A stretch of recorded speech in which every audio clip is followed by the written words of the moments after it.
The Vakrine elders called him Korthon, the fool who feeds monsters.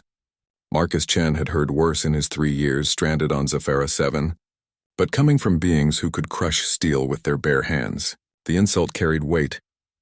"You waste protein on that thing," Chieftain Vorak growled, his 6 arms crossed in disgust. "Kill it before it grows."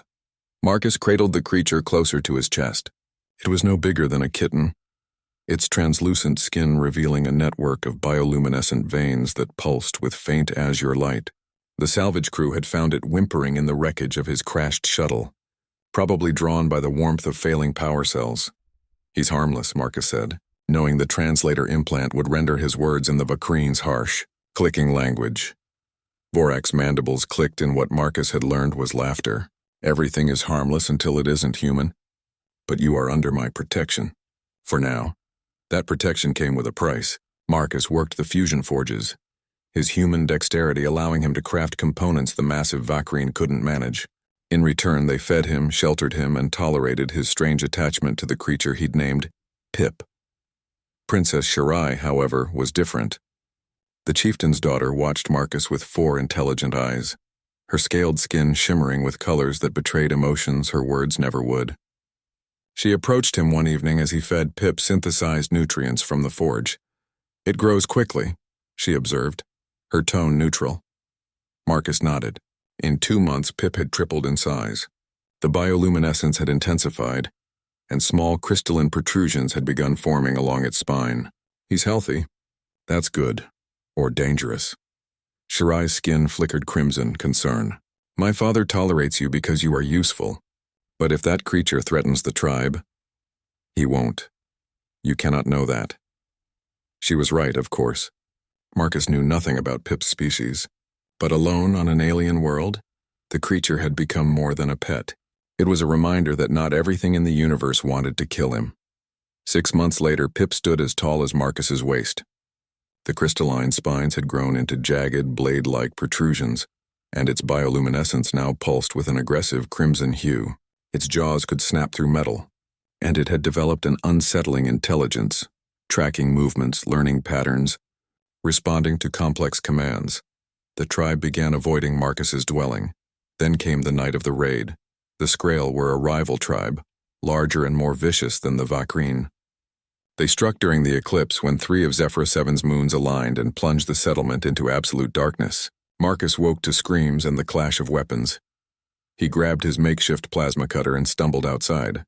The Skrael were everywhere, hulking shadows with razor-sharp claws tearing through defenses like paper. He saw Vorak fall, 3 Skrael warriors overwhelming even his legendary strength. Then he saw Shirai, cornered against the forge, her weapon shattered. Marcus ran, but he was too slow, too weak. A human among giants armed with tools not meant for war. He would die here, and so would she. Pip moved like liquid lightning. The creature erupted from Marcus's dwelling, its body now glowing with the intensity of a star going nova. It had grown massive, easily 12 feet long, with jaws that could swallow a Vakrine whole.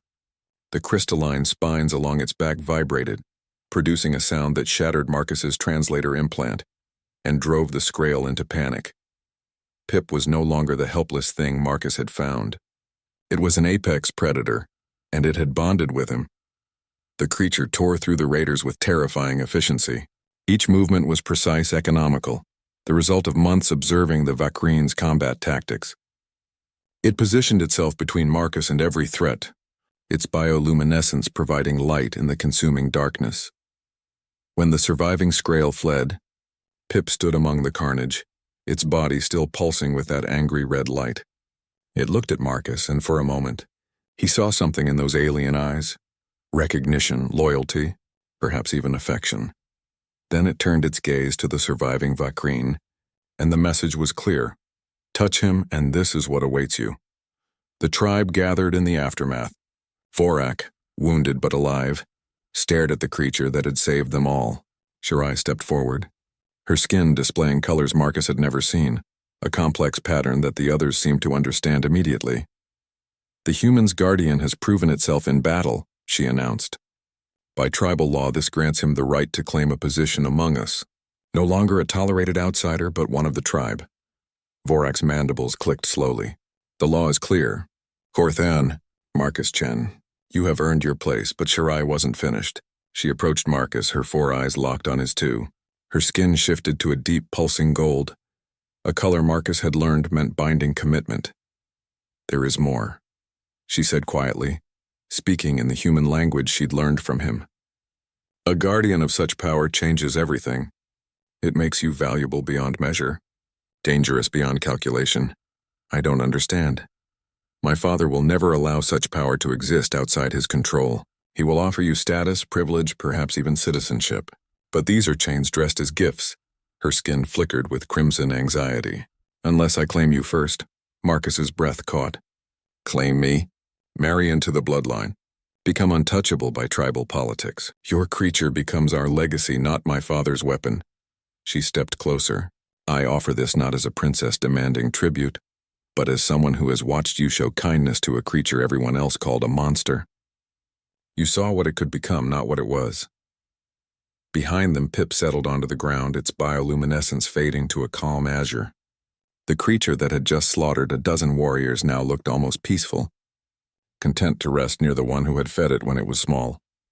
Marcus looked at Shirai, then at the tribe, watching with barely concealed fear and awe, then back at the creature he'd raised without knowing what it would become. I suppose, he said slowly, a tired smile crossing his face. I have no option but to say yes. Shirai's skin exploded with colors, gold, azure, and shimmering silver. Acceptance, joy, relief. In the darkness of a dying eclipse, on a world far from Earth, Marcus Chen had found something he'd lost in the crash. A future. And Pip, the tiny creature who'd become a legend, curled protectively around them both.